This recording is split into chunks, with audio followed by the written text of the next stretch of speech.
Tu veux apprendre à tricoter? Je vais te montrer comment faire.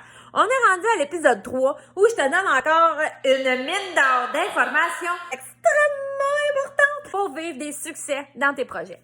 Donc, une affaire super importante à savoir, c'est que quand tu magasines ta laine, la plupart des gens vont arriver et vont nous demander « J'ai besoin, exemple, de 300 grammes de laine pour faire mon projet. » Moi, je fais comme « OK, est-ce que c'était 300 grammes de roche ou 300 grammes de plumes? » Là, le monde me regarde.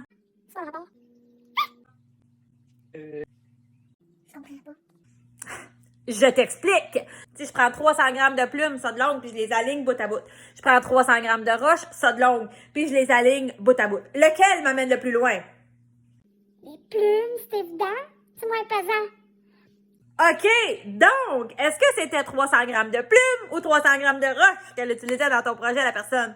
L'un et l'autre, elle prenait de la laine vierge. Ben oui, sauf que ta laine, là, dans 300 grammes de laine, quand même que ta laine est de la même grosseur, pis tout, là, pis qu'elle va te donner le même résultat, là, ça veut pas dire qu'elle a la même longueur dans ton 300 grammes.